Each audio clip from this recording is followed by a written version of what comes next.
Una stared at the file on her screen. She read it once. Then she read it again. The words did not change. They want me to do what? She asked out loud. The message was from the Galactic Integration Council. It was very polite. It used many fancy words, but the meaning was simple. They wanted Una to feed alien predator cubs. Not just any predators. The Kelthari. Everyone in the galaxy knew about the Kelthari. They came from a world where everything tried to kill everything else. The gravity was heavy. The animals were mean. And the Kelthari were the meanest of all. They had survived by being the best hunters on their planet. They stood 7 feet tall. They had claws that could cut through metal. Their teeth were made for tearing raw meat. Their eyes could see in complete darkness. And now, 3 of their children were on Station Harmony. They were not eating. And someone thought Una could fix this problem. Una was a nutritionist.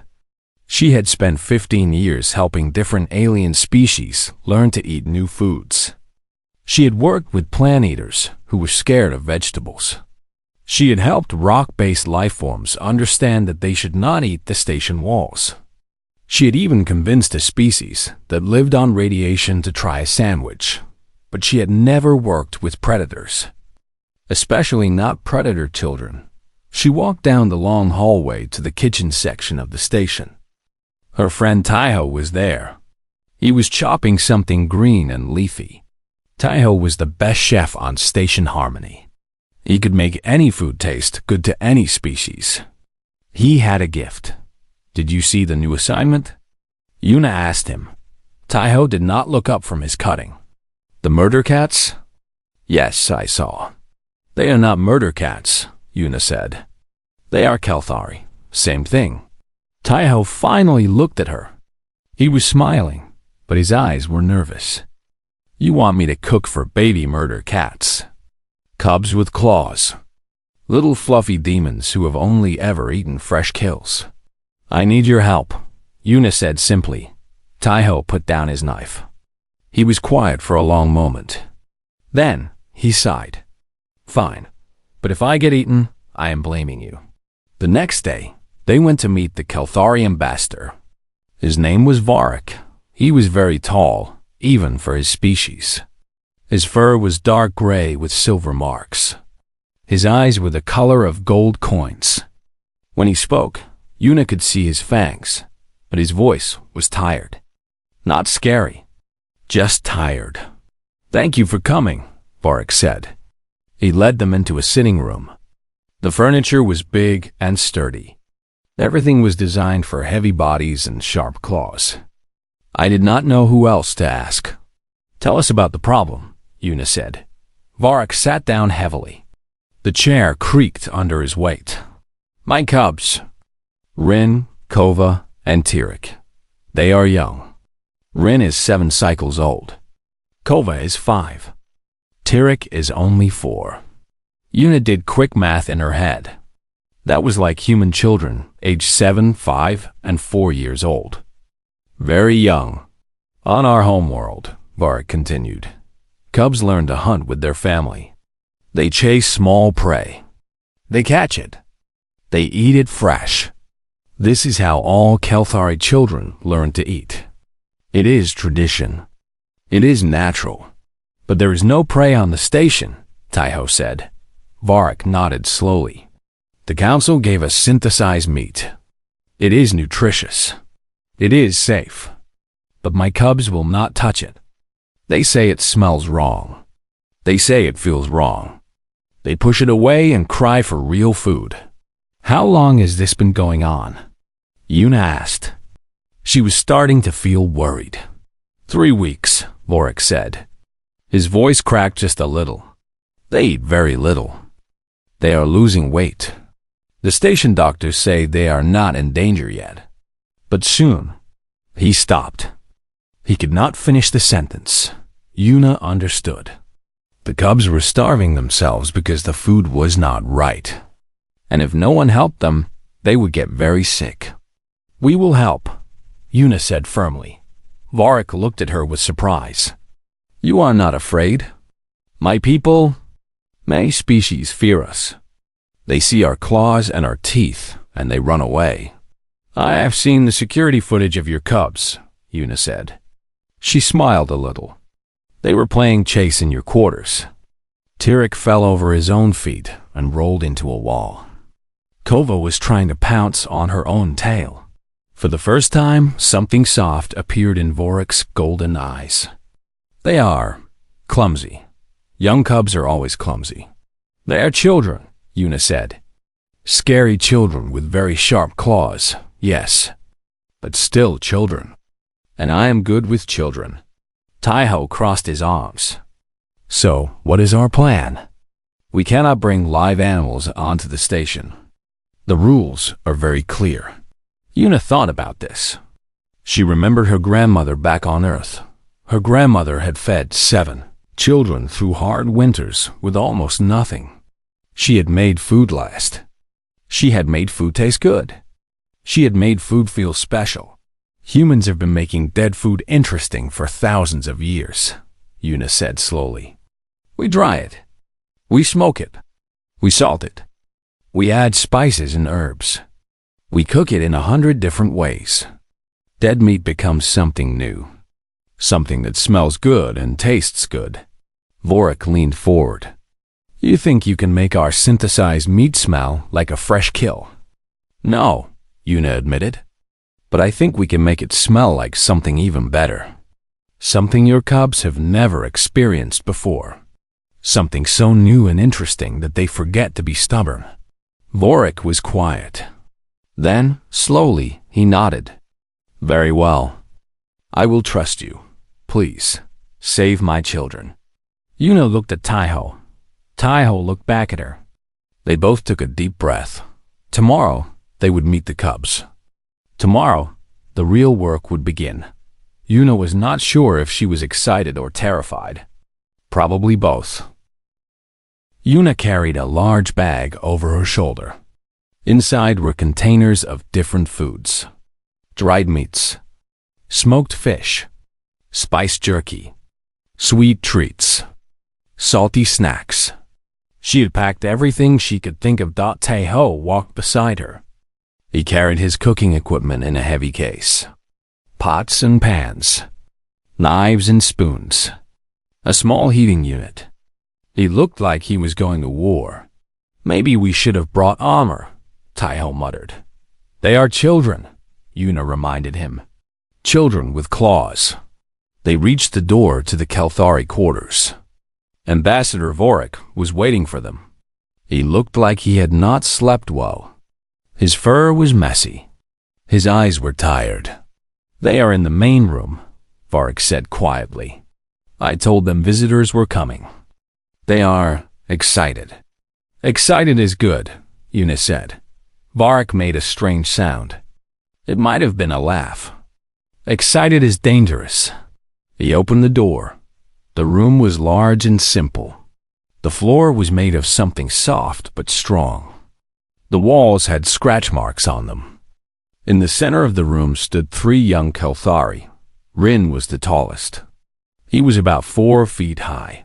His fur was the same gray as his father, but with brown spots. He stood very straight and tried to look scary. His little fangs showed when he growled.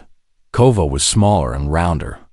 Her fur was lighter, almost silver. She was hiding behind a big chair, only her ears and eyes visible. But Una could see her muscles tense. She was ready to pounce. Tirek was the smallest. He was barely 3 feet tall. His fur was fluffy and stuck up in all directions. He did not try to look scary. He did not try to hide. He simply walked straight toward Taiho and bit his boot. Ow! Taiho yelped. Let go! Tirek did not let go. He held on with his tiny jaws and made happy growling sounds. Another Kelthari entered the room. She was female, with sleek black fur and sharp eyes. She looked at the scene with clear disapproval. This is Counselor Myra, Vorik said. She is here to observe. Perhaps this was a mistake, Myra said coldly. The humans seemed frightened. Yuna ignored her. She crouched down slowly. She looked at Tirek, who was still attached to Taiho's boot. The little cub's golden eyes met hers. "Hello, Tirek," Yuna said calmly. "That boot is not very tasty, is it?" Tirek blinked. He seemed surprised that she was not screaming or running. Yuna reached into her bag. She pulled out a piece of dried meat jerky. It was dark red and smelled strongly of spices. She held it out toward the cub. Tirek's nose twitched. His ears stood up straight. Slowly he released the boot. He sniffed the air. The smell was strange. It was not like fresh meat. It was not like the bad synthesized food. It was something new. He crept closer. His nose touched the jerky. He sniffed again. Then, in one quick motion, he grabbed it and shoved the whole piece into his mouth. For a moment, nothing happened. Tirek chewed slowly. His eyes went wide, then wider. Then he made a sound that Yuna had never heard before. It was like a purr mixed with a squeak of joy. "More!" Tirek demanded. "More, more!" Rin forgot to be scary. He rushed over, pushing past his sister. "What is that? What did you give him?" "I want some." Tova came out from behind the chair. She tried to act calm, but her tail was wagging. "I suppose I could try a small piece, just to test it." Yuna handed out more jerky. The three cubs grabbed it and ate it so fast that she could barely see their paws move. Crumbs flew everywhere. Happy growling sounds filled the room. "What is this food?" Vorik asked. He sounded amazed. "Beef jerky," Taiho said. He was rubbing his boot where Tirek had bitten it. "Dried meat with salt and spices. Humans have made it for thousands of years." "But it is dead meat," Myra said. "Old dead meat. How can it smell so strong?" "That is the secret," Yuna explained. "When we dry and season the meat, the flavors become more intense, more interesting. The cubs do not need fresh prey. They need food that excites their senses." Tirek had finished his jerky. He was now climbing up Yuna's leg. "More food? What else?" "You have more?" Yuna laughed. She could not help it. The little cub was so demanding, so eager. She pulled out another container. This one had smoked fish. "Smell this," she said. All three cubs shoved their noses into the container at the same time. They bumped heads. They pushed each other. Kova bit Rin's ear. Rin kicked Tirek. Tirek did not care. He was too busy trying to grab the fish. "One at a time," Yuna said, but she was smiling. For the next hour, chaos ruled the room. The cubs tried every food that Yuna had brought. Some things they loved. The smoked fish was a hit. So was the salted pork. They were less sure about the sweet things. Tirek licked a cookie and made a face of great confusion. "This is wrong," he declared. "Meat should not taste like this." "It is not meat," Yuna explained. "It is made from plants and sugar." Tirek looked at her with horror. "You are trying to poison me." But Kova liked the cookie. She ate 3 of them and asked for more. Rin refused to try any sweets at all. He said it was beneath the dignity of a warrior. Then he stole one of Kova's cookies when he thought no one was watching. By the end of the hour, the cubs had food crumbs in their fur. They had sticky paws. They had full bellies. They were lying on the floor in a happy pile, too tired to fight anymore.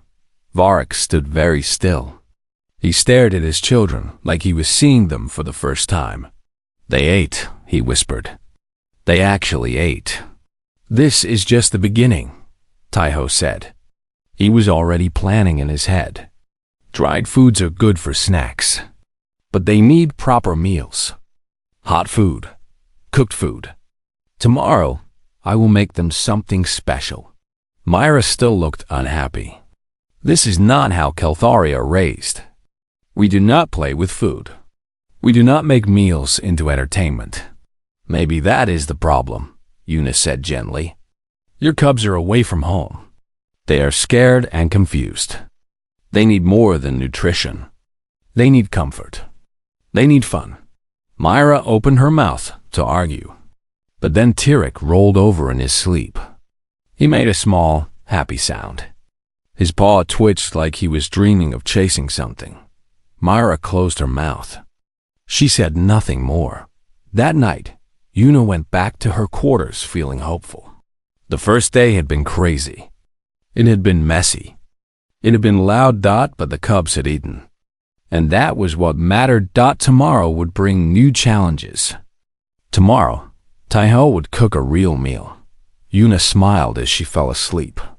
She could not wait to see what happened next. 12 days had passed since Una and Taiho started working with the cubs. Things were going well. The young Kalthari were eating real meals now. They loved grilled meat. They enjoyed roasted vegetables when Taiho covered them with meat juice. They had even learned to eat stew, which was chunks of food in thick gravy. But today was different. Today, Taiho had a new challenge for them. What is that? Rin asked. He stared at the bowl in front of him with deep suspicion. It is soup, Taiho said proudly. Special meat soup. I made it just for you. The three cubs looked at the bowls. The liquid was brown and steaming. Small pieces of meat floated inside. It smelled wonderful, but it looked very strange. Where is the solid part? Kova asked. She poked the surface of the soup with one claw. The liquid rippled. I only see water. The meat is inside the liquid, Una explained patiently. You use this tool to scoop it out. She held up a large spoon.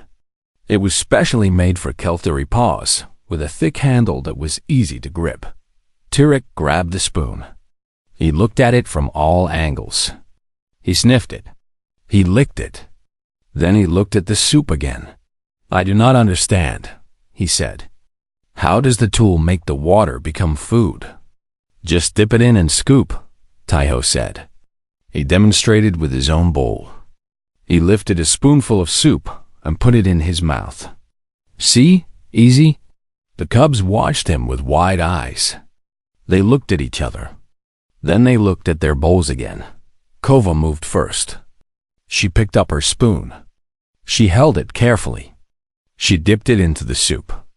She lifted it up. The soup immediately fell off the spoon and splashed back into the bowl.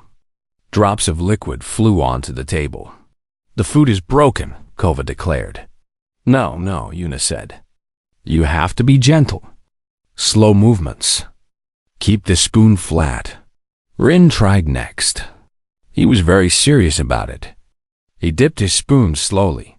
He lifted it carefully. For one moment, he had a perfect spoonful of soup. Then he tilted the spoon to look at it better, and everything poured down his chin. Warm. Rin yelled. It is warm on my fur. Tyrek decided to solve the problem his own way. He put down the spoon. He grabbed his bowl with both paws. He shoved his entire face into the soup. Tyrek, no.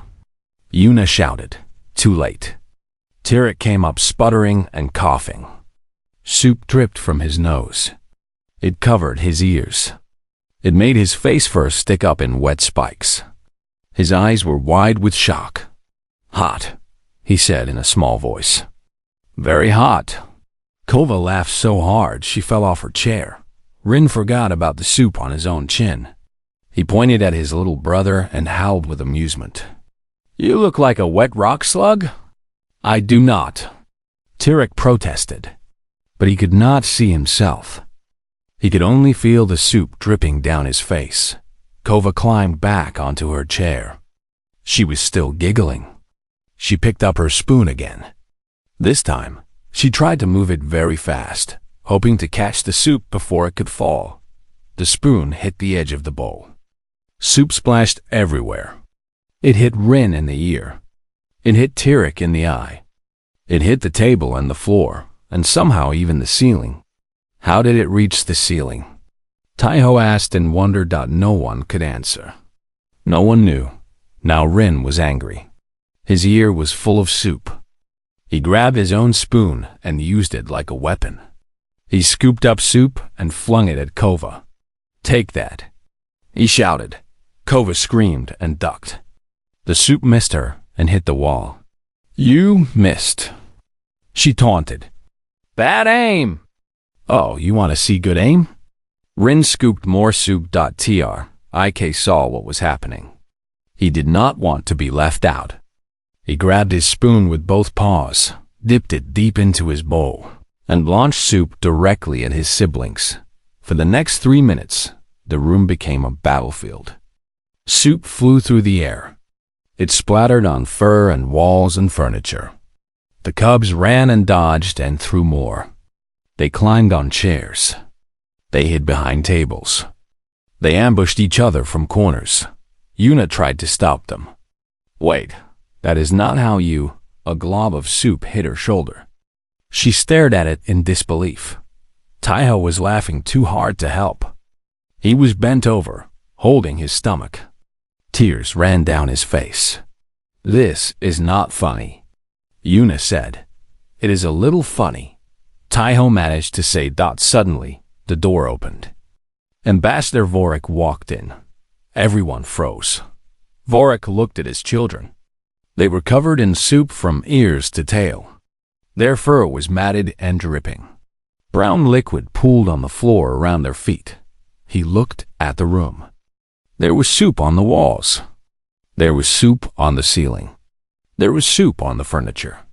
There was soup on the humans. What happened here? Vorik asked slowly. No one spoke. The cubs looked at the floor. Yuna tried to wipe soup off her shirt. Taiho made a strange choking sound that might have been more laughter. Then Tirik looked up at his father. His face was still covered in soup. One ear was completely brown with dried liquid. He had a piece of meat stuck to his forehead. "Father," Tirik said very seriously, "soup is hard." There was a long pause. Then Vorik made a sound that Yuna had never heard from him before. It was deep and rumbling. It started in his chest and grew louder. It was laughter. Real, genuine laughter. The cubs stared at their father with shock. Kelthari did not laugh like this. Kelthari hunters were serious and dignified.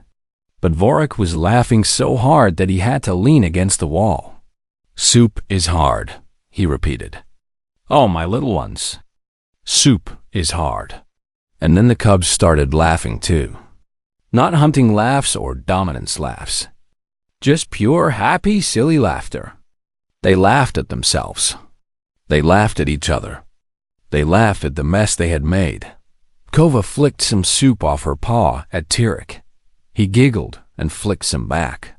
Soon they were play-fighting again, but gently this time. Rolling on the floor, getting even more soup on themselves. Vorik watched them. His laughter faded to something softer. Something Yuna recognized. It was love. Simple, tired, overwhelmed parental love. "I have not heard them laugh like this in a long time," Vorik said quietly. "Not since their mother." He did not finish the sentence. He did not need to. Yuna understood. These cubs had lost their mother. They had left their home. They were surrounded by strange species who feared them. They had forgotten how to be children. And today, covered in soup, making a ridiculous mess, they remembered. "We should clean up," Yuna said gently. Vorik shook his head. "Not yet.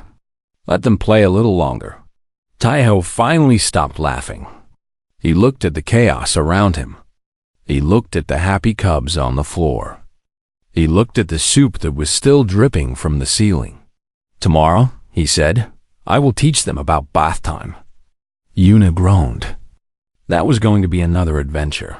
But for now, she sat down on a soup-covered chair and watched the cubs play. Tirik was trying to eat soup off his own nose. Kova was helping by licking his ear. Rin was pretending to be too mature for such things, but he was smiling. Half the soup had ended up on their faces. The other half was everywhere else. It was a complete disaster that was also, somehow, perfect. News traveled fast on Station Harmony. Within 3 days, everyone knew about the soup incident.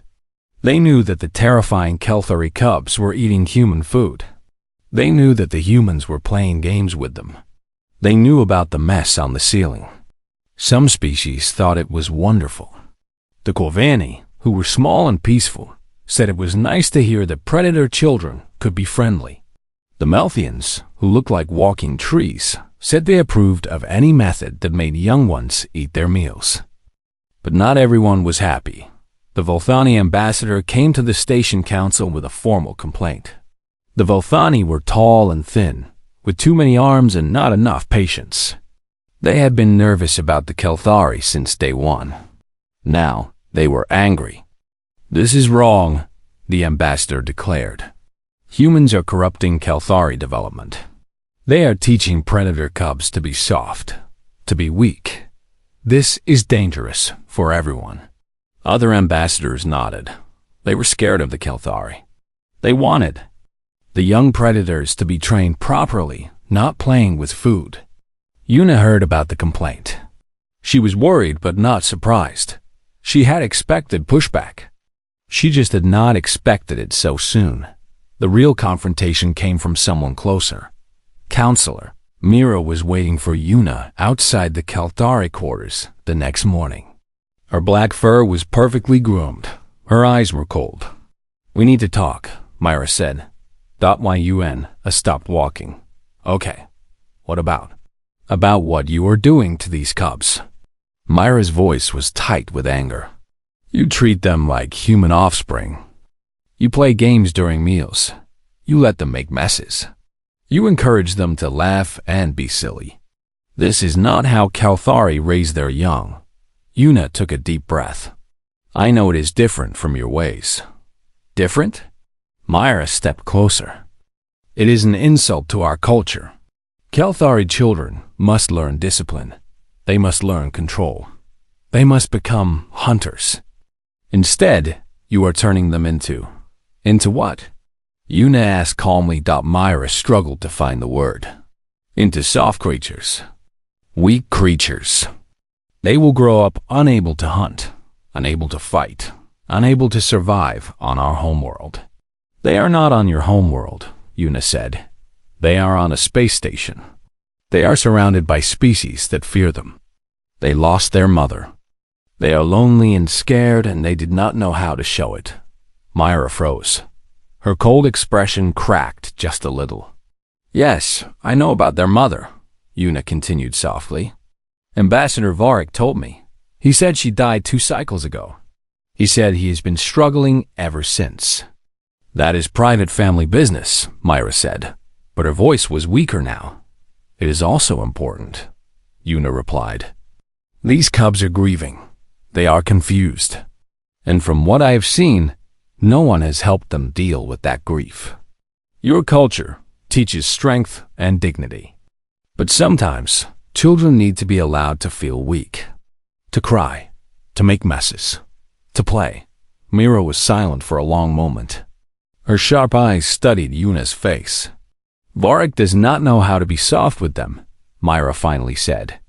The words came out slowly, like they hurt to speak. "Our people do not teach softness. We teach hunting. We teach survival. But the cubs do not need hunting lessons right now. They need..." She stopped. She could not finish. "They need their father to just be with them," Yuna said gently. "Not as a teacher. Not as a hunter. Just as a father who loves them." Myra closed her eyes. When she opened them again, something had changed. The coldness was gone. In its place was something tired and sad. "I was wrong to judge you," Mira said quietly. Perhaps there are things my people could learn from humans." That evening, Yuna went to Ambassador Vorik with a new plan. "I want you to cook with your cubs tomorrow," she said. Vorik looked confused. "Cook? I do not know how to cook." "Kelthari hunters do not cook. We catch food and eat it fresh. That is why I will teach you, Una said. Not for the nutrition, for the experience, for the chance to sit with your children and make something together. But I will fail, Vorik said. There was fear in his golden eyes. I will burn the food. I will make mistakes. The cubs will see their father fail. Una smiled. That is exactly the point. The next day, Vorik stood in the kitchen area of his quarters. His 3 cubs sat at the table, watching with great interest. Taiho had set up a cooking station with a pot, ingredients, and a heat source. Today we are making soup, Taiho announced. The cubs groaned loudly. Not throwing soup, Taiho added quickly. Making soup. Your father will be the chef. Father cannot cook, Rin said. He burns water. I do not burn water, Vorik protested. That was one time. You burned it twice, Kova corrected.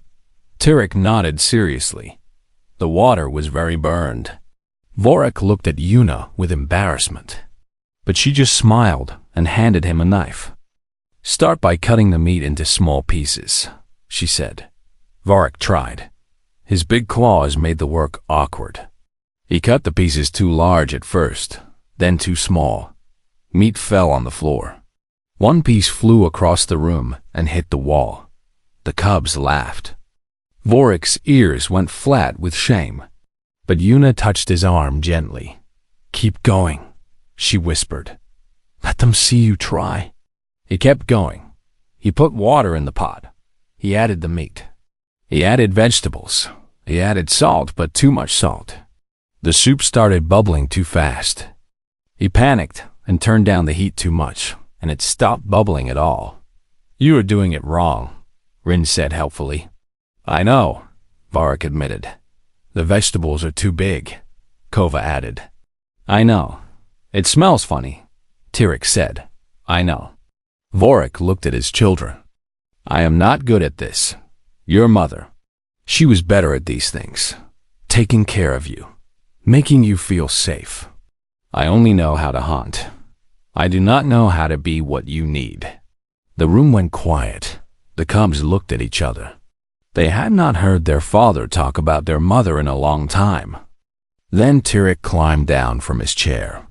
He walked over to his father.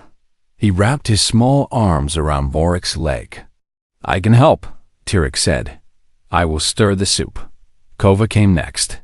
I will add more salt, but less this time. Rin hesitated.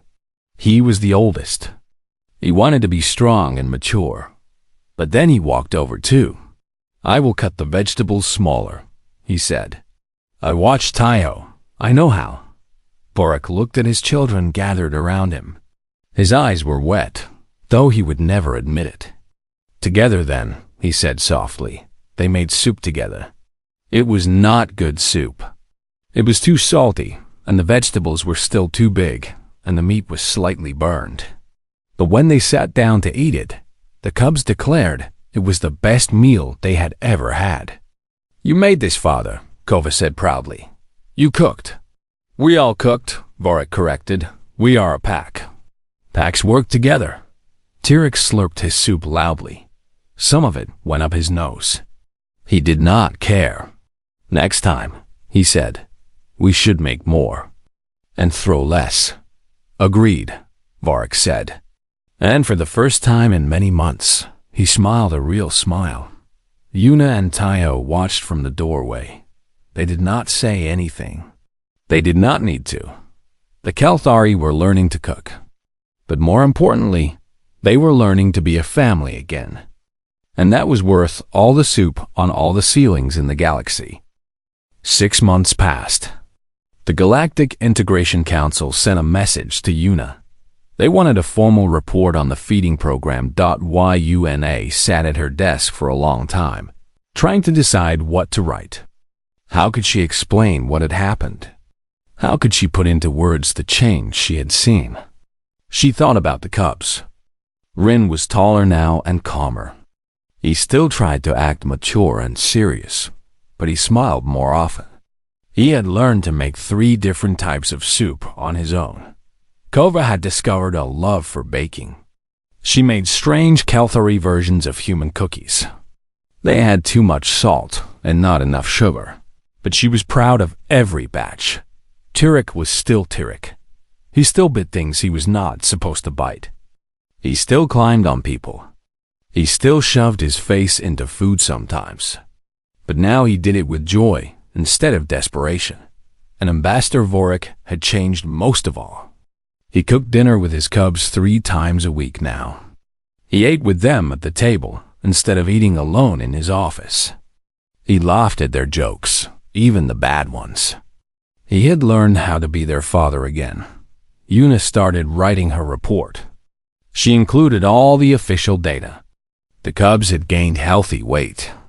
Their social behavior had improved greatly. There had been no more incidents of refusing food. But she also included something else. She included what the program had really been about.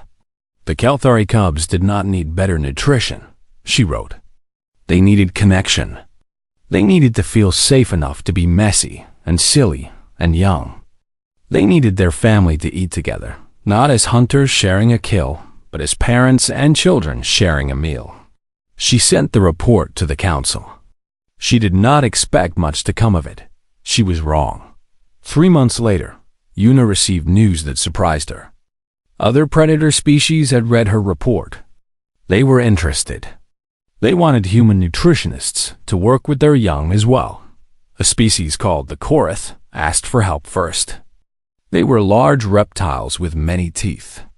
Their hatchlings would not eat anything that was not moving. Tae-ho went to help them. He came back 2 weeks later, covered in scratch marks, but smiling. I taught baby dinosaurs to eat pancakes, he said proudly. Then Avimrik asked for help. They were wolf-like hunters from a frozen moon. Their pups were too aggressive during meal times and kept hurting each other. Una went to them. She taught them to eat in turns. She taught them to share food instead of fighting for it. She taught them that mealtime could be peaceful. One by one, predator species across the sector learned what humans had known for thousands of years. Food was not just fuel. It was culture. It was family. It was love made edible. Even the Kalthari homeworld took notice. The government there set up a new program. They called it family cooking. It taught Kalthari parents to prepare meals with their cubs instead of always hunting. Some Kalthari thought it was strange. Some thought it was weak. But many tried it anyway. And slowly things began to change. 15 years passed. Una was old now. Her hair was gray. Her bones were tired. But she still worked as a nutritionist on Station Harmony. She could not imagine doing anything else. One day, she received an invitation. It was from the Galactic Council. They were holding a special ceremony. When she arrived at the council chamber, she could not believe her eyes. Standing at the center of the room was a tall Kalthari with dark gray fur and silver marks. He wore the formal robes of a council leader. It was Ambassador Vorik. But he was not just an ambassador anymore. The message on the screen behind him said he had been elected president of the Galactic Council, the first Kalthari ever to hold the position. Una, Vorik said warmly. I'm glad you could come. President Vorik, she replied. Congratulations. I have something for you. He reached into his robe and pulled out a small, worn piece of paper. It was stained and wrinkled. Parts of it were hard to read. But Una could see that it was a recipe. This is the first soup I ever made, Vorik said. The terrible one with too much salt and burned meat. I kept the recipe all these years. My children signed it when they were young. Una took the paper carefully. At the bottom were 3 signatures. They were messy and childish. Rin, Kova, Tirik. Where are they now? She asked. Vorik smiled with pride. Rin is a diplomat.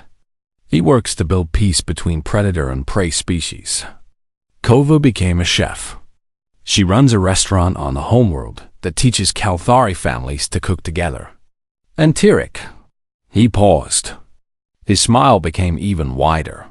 Tyrek is training to be a nutritionist. He says he wants to help other lost cubs find their way back to food. Yuna felt tears in her eyes. She remembered that tiny, fluffy cub who bit Boots and shoved his face into soup. Now he was grown. Now he was going to help others the way she had helped him. "You taught my children to make a mess," Varric said to the whole council. His voice was strong and clear. "And in doing so, you taught me to be their father. Humans do not have the biggest ships.